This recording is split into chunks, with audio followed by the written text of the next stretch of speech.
नमस्कार दोस्तों, अहम सच न्यूज में आप सभी का स्वागत है। मैं अनिल अंचल लेकर हाजिर हूं सागवाड़ा शहर सहित आसपास की खास हलचल को। तो फिर चलिए ऐसी ही खास और अहम खबर से आज हम आपको रूबरू कराते हैं।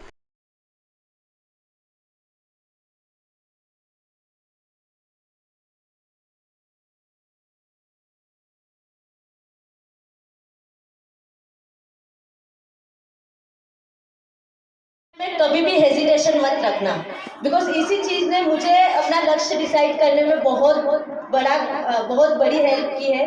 सेकेंड, हम कभी कभी क्या करते हैं कि हमारे सामने अपॉर्चुनिटी आती है, हम उसको पहचानने में मिस्टेक कर देते हैं। हम भूल जाते हैं कि हाँ, ये अपॉर्चुनिटी हमारे सामने है। मैं जब 10th क्लास में थी, हमारी क्लास वहाँ हुआ करती थी ऊपर, ये वाला सेक्शन नहीं बना था उस समय। तो तब उस समय जो हमारी कलेक्टर साहिबा थी, मिसेस आरुषि मलिक, वो सरप्राइज विजिट के लिए आई थी। मिड डे मील स्कीम जो होती है, उसकी सरप्राइज विजिट के लिए वो यहाँ पे आई हुई थी। उन्होंने सारी क्लास में भी विजिट किया, सारे स्टूडेंट से बात की। जब वो हमारे क्लास में आई तो उन्होंने पूछा था कि कोई कुछ मुझसे बात करना चाहता है क्या, या कुछ सवाल जवाब करना चाहता है क्या। तो क्लास में सिर्फ मैं ही थी जिन्होंने उनसे सवाल जवाब किए थे हाथ खड़ा करके। तब वो मेरा पर्सनल एक्सपीरियंस था, फर्स्ट टाइम जब मैंने कलेक्टर से बात की थी। और फिर यही मेरा सौभाग्य था कि उनसे ही मुझे 10वीं के रिजल्ट के बाद उनसे ही सम्मानित किया गया, उनके द्वारा ही सम्मानित किया गया था। तो हमेशा कोई किसी भी प्रकार की झिझक मत रखो। अभी कल की ही बात है, मैं दरियावत गई हुई थी, वहाँ पर भी विद्यालय में सम्मान किया गया। तो वहाँ एक बच्चा था 11th क्लास का, जिसने पूरे स्टेज पे खड़े होकर अपना ये लक्ष्य डिक्लेयर किया कि मुझे भी IAS बनना है। और जो जज्बा उसने दिखाया, तो मुझे पता है कि वो, बिकॉज IAS बनना बहुत डिफिकल्ट होता है, उसमें बहुत फेलियर भी फेस करने होते हैं। भले फर्स्ट अटेम्प्ट में ना हो, सेकंड अटेम्प्ट में ना हो, मुझे लगता है कि वो पक्का IAS बनेगा, क्योंकि वो जज्बा उसमें है। वो फेलियर भी फेस करेगा। लाइफ में मैंने कभी फेलियर फेस नहीं किया। मेरा फर्स्ट फेलियर था UPSC एग्जाम में ही। तब मुझे बहुत बुरा लगा था। मुझे बुरा इस चीज़ का भी लगा, बिकॉज एक छोटे से गांव में रहते हैं, तो हर एक इंसान जानता था कि मैं UPSC की प्रिपरेशन कर रही हूँ। तो मुझे लगता था कि मैं घर आऊँगी तो लोग क्या सोचेंगे मेरे बारे में। तब मेरे पापा ने एक ही चीज़ मुझे बोली थी, सुनो सबकी, करो अपने मन की। तो हमें सुननी सबकी है, सबको आदर सत्कार देना है, सबकी सुननी है, क्योंकि क्या पता किस कदम में हमें कोई नया सबक सिखा जाए। लाइफ में हर इंसान से कुछ न कुछ सीखने को मिलता है। हर इंसान के पास एक एक्सपीरियंस होता है जिससे हमें सीखना चाहिए। एक वैसा ही एक्सपीरियंस मेरे गुरुजी जो उस समय यहाँ पर इस स्कूल में थे, तकत सिंह जी सर, जिनको मैं तहे दिल से प्रणाम करती हूँ। उनको देखकर मुझे लगा, मैं जब इस स्कूल में आ रही थी, मैं पहले प्राइवेट स्कूल में पढ़ी थी, फिर मैं सरकारी स्कूल में आई। तो बहुत से लोगों ने बोला सरकारी स्कूल में शायद वैसी पढ़ाई नहीं होगी, शायद नहीं होगा कि अच्छे टीचर मिलेंगे। लेकिन तकत सिंह जी सर, उनकी मेहनत, वो जो मेहनत करते थे स्कूल में, तो मुझे तब लगा कि सरकारी स्कूल, निजी स्कूल, ये कुछ नहीं होता। ये तो सिर्फ रिसोर्सेज है। रिसोर्सेज को इंसान कैसे यूज करता है, वो किस तरीके से ऑप्टिमम वे में, अधिकतम से अधिकतम उससे परिणाम ला सकता है, वो इंसान पे डिपेंड करता है, इंसान के जज्बे पे डिपेंड करता है। तो तभी मुझे लगा कि मुझे गवर्नमेंट जॉब में जाना है, मुझे पब्लिक सर्विस करनी है। तो आप भी अपना लक्ष्य उसी तरह से डिसाइड कर सकते हैं। क्रिकेट स्पोर्ट्स में भी अपना लक्ष्य डिसाइड कर सकते हैं। जरूरी नहीं है कि हर बच्चा पढ़ाई में अच्छा हो। जैसे आपने देखा ही होगा कि एक 19 साल की अवनी लेखारा जो पैरालंपिक में स्वर्ण पदक जीत के लाई थी, वो सिर्फ 19 साल की है। तो अपॉर्चुनिटीज बहुत सारी है। आप समझे कि हमें कहाँ पे, किस कदम पे वो अपॉर्चुनिटी मिल सकती है। फिर आप अपने मम्मी पापा से, आप अपने टीचर से बताइए कि मैं लाइफ में ये करना चाहता हूँ। आप जब उनको ये बताएंगे, वो खुश भी होंगे। जब बच्चा टीचर के सामने क्वेश्चन पूछता है और अपने लक्ष्य बताता है, वो बहुत खुश होते हैं। कोई भी टीचर ऐसा नहीं होता कि वो बच्चे के बारे में अच्छा नहीं सोचते। हर टीचर के दिल में होता है कि बच्चे में इतना जज्बा है तो हम उसकी किसी न किसी तरीके से सहायता करें। तो आप अपने अध्यापक के पास बेझिझक चाहिए, किसी भी चीज को, सिली डाउट को लेकर चाहिए, वो हेल्प करेंगे।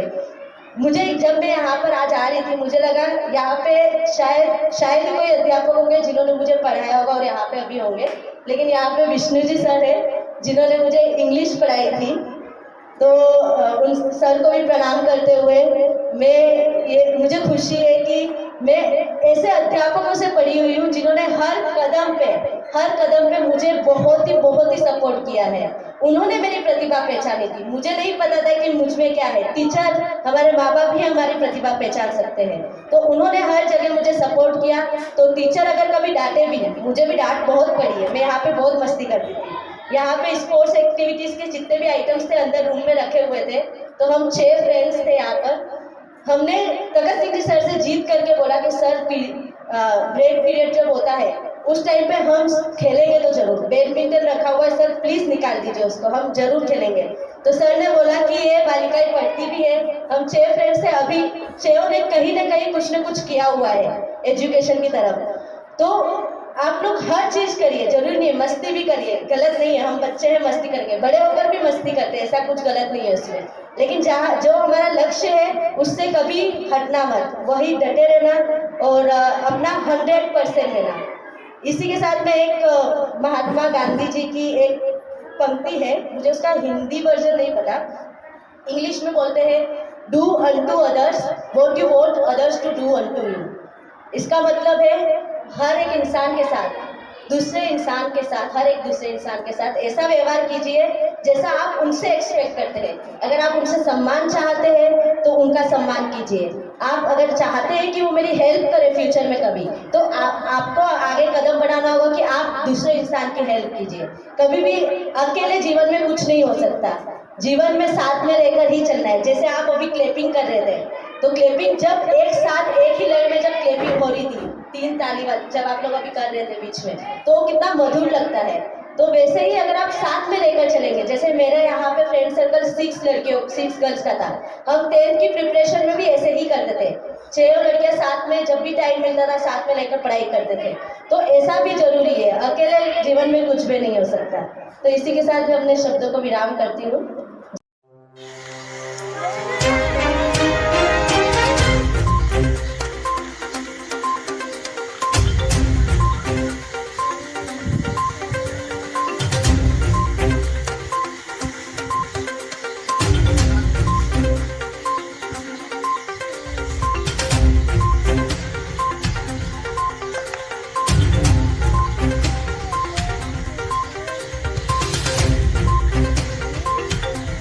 तो फिर अब मुझे दीजिए इजाजत, हम फिर मिलेंगे आपसे ऐसी खास और हम खबरों के साथ।